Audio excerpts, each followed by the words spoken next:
Okay, using images. The Purdue Owl has a good little kind of simple and quick explanation of this. So let's go there.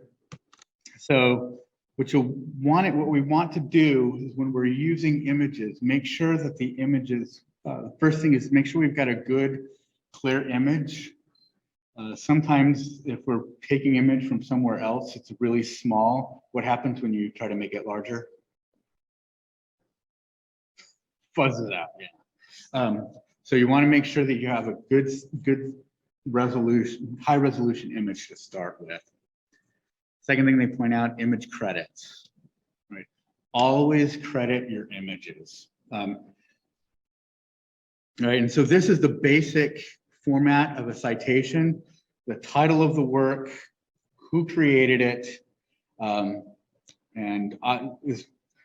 there's various language for this. They recommend, they have is licensed with. I kind of developed, when I was learning this, I use is licensed under, but then the name of the license goes at the end. Okay, so that's the basic format. You always want to get the image, the image citation. There's two ways to do it. One is get it as close to the image as you can, which is what one thing I tend to do. Another practice that people do use is down at the bottom, they'll say image credit, colon, and then all the information. Both are acceptable. So that's some of the basics on this. Okay, a couple other things. Whenever you can, use images with Creative Commons licenses, and I'll show that to you in a second, or use public domain images. Are y'all familiar with Creative Commons? What a Creative Commons license is, it indicates that whoever created this, they created it so it could be reused.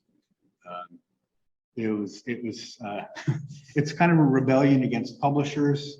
They want everything copyrighted so that they get all the glory and things like that. And a lot of people were like, I want this image to be used in class, or I want people to mess around and play with this image, right?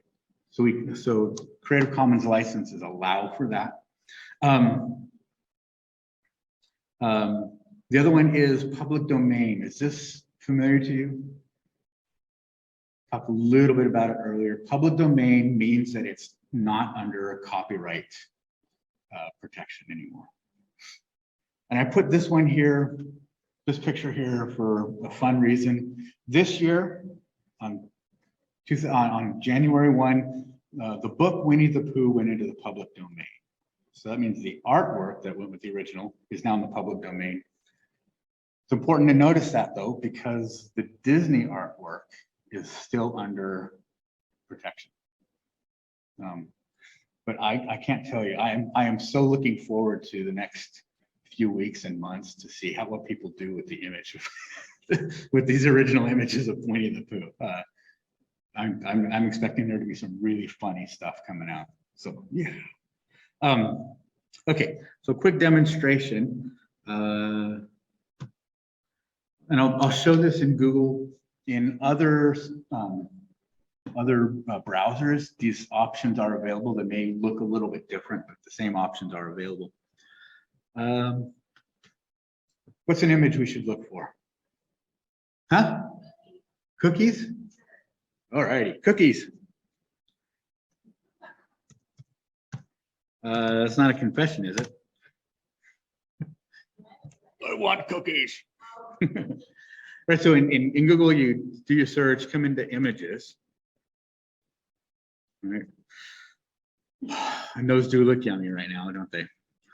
The way we can start to search for different permissions with images is come under Tools and Usage Rights.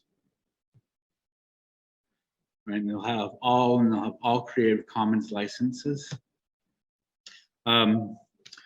There is a Creative Commons license that you that you will come across sometimes. It's Creative Commons 0, and that just means anybody can use it for whatever reason they want to. But this gives us a sense then, okay, of it. So chocolate chip cookies, look at this first one. This is Wikimedia Commons. Okay, this is such a cool thing to know about. Wikimedia Commons is a set of images that are all either public domain or they're all Creative Commons licenses. We come to the page, we come down a little bit, and this is where we, right? Usually I just go with up here as the title, chocolate chip cookies, Kimberly KV, right? The source, the creator is going to be here, down here as well as the publication date. Oh, sorry, you don't need the publication date. You just need the title, the author, and the license. And the license is here. And to get the license, the code for the license, just left click on it and copy the code. This does go out to the Creative Commons organization, and it'll explain this license a little bit. I would actually recommend, until you get to where you feel really comfortable with it, go ahead and look at the licenses and understand kind of what you're agreeing to. It can be really good. And this will give you a quick summary here. So we're free to share it and to remix with it. So this is a CC BY license. So Creative Commons and by. So that means just attribution. So this is, again, kind of looking at this, the anatomy of the citation. Public domain is the best practice if you can get it, or if you use Creative Commons. That'll be the easiest way to do it, is just do it through your browser and set it up for Creative Commons licenses. If you use an image without a license and permission, there are some times where you can use an image without getting permission. When you're as a student in a student paper, you get a little bit more leverage. Still cite it though. Where did you get it? Always tell your professor, where did I get it from? What I often do is I will also stay, and this is also common, used without permission. Just to acknowledge this is not right. I'm in a protected circumstance. Anything I publish, though, if I want to publish it, I'm going to have to get permission or clearance to use that image. But just that understanding. I also, with public domain images, even though it may not, you may not necessarily need to cite a source, I like to cite the source anyway. Just again to kind of get into that practice of acknowledgement. Right? And all of this kind of stems out of that realization. I am part of a larger conversation, scholarly conversation. Does that make sense? Oh my gosh, 3 hours is up. I had a couple other things that I wanted to address, and so what I'll do is I'll do a couple of short videos to address those ideas. Does anybody have any questions as we start to get ready to go? Or is everybody sick of me? And I totally get it. Cool. I'll say this again. Stephanie Gorzowski is your librarian.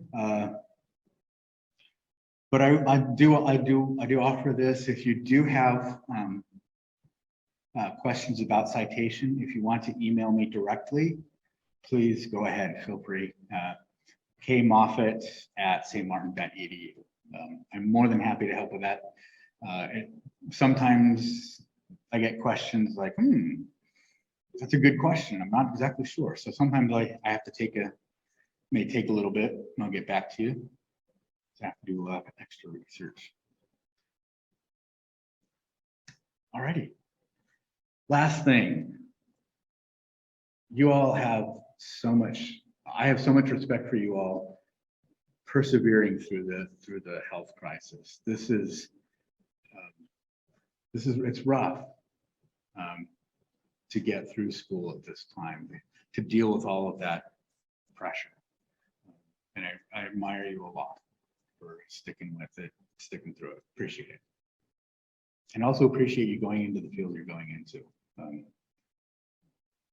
You all heard about healthcare professional shortages. Well, last 24 months have shown us just how important that is. So thank you very much. Right. Fly, be free, my darlings. Thank you. And to you in cyberspace, thanks for coming. Appreciate it.